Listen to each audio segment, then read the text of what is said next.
Hi students. I don't have a document camera yet, so I'm trying to film this video on my cell phone. What I want to talk to you a little bit about is formal poetry. Formal poetry is just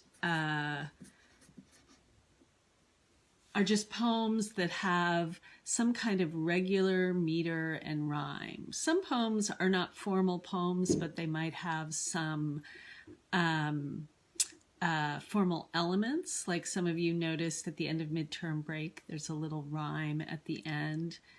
The bumper knocked him clear, a forfeit box, a foot for every year. There's a little rhyme there at the end, so that's a formal element. But then there are other poems that have regular meter and rhyme throughout, and those are called formal poems. And My Papa's Waltz is a great example of a formal poem. It's actually one of the most famous formal poems in American literature. And what makes it formal are several things.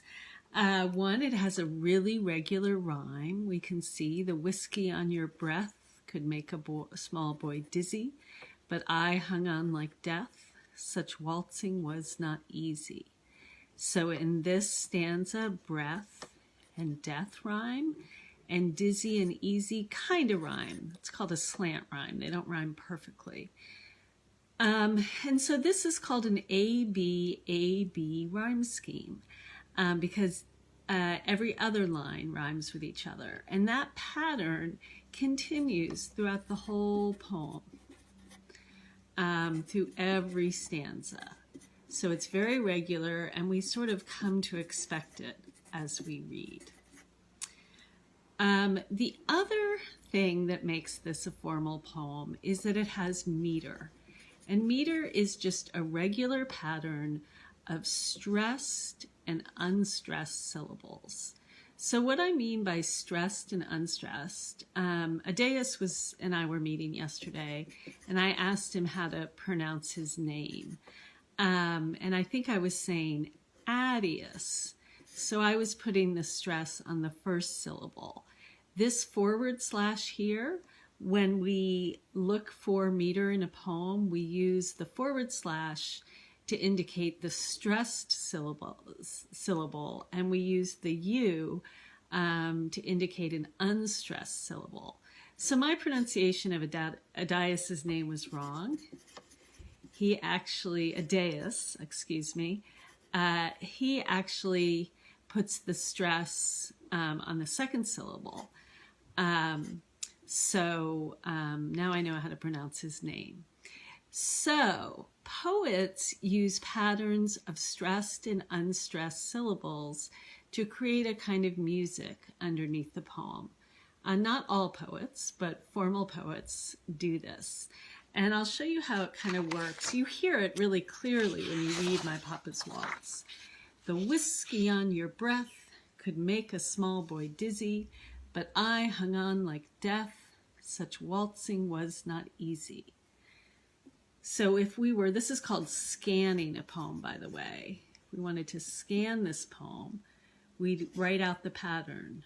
The whiskey on your breath could make a small boy dizzy.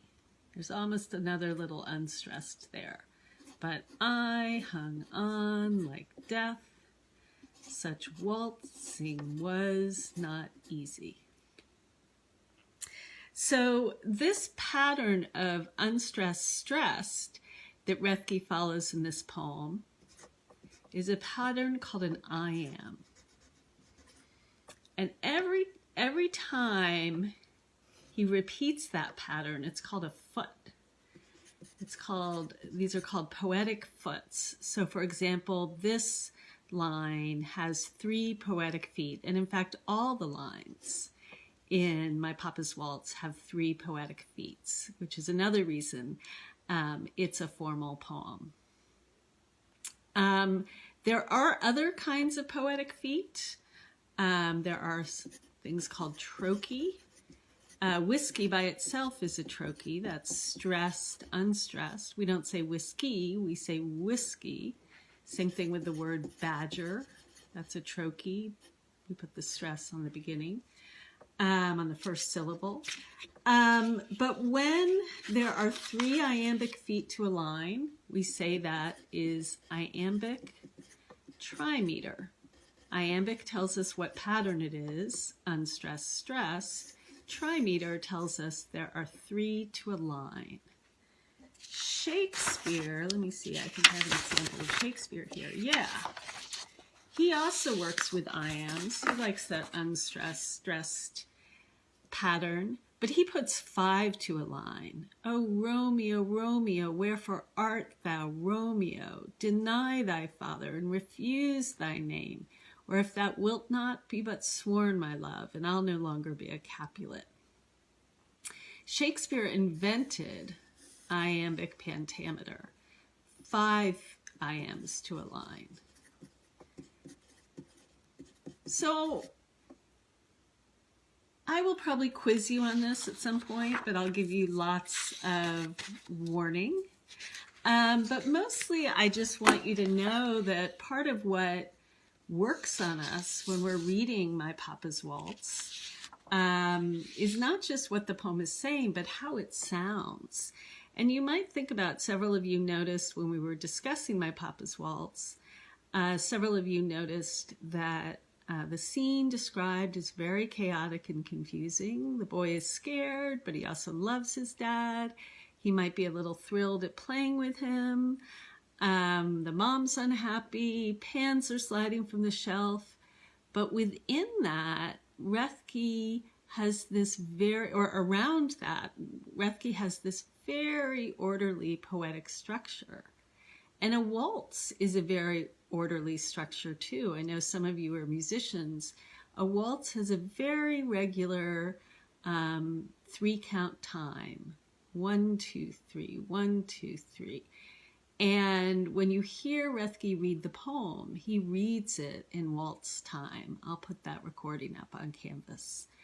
So this is just a little introduction to what we mean when we talk about formal poetry or formal elements in poems and what meter is. We'll be talking about it more this semester too. This is just a little introduction.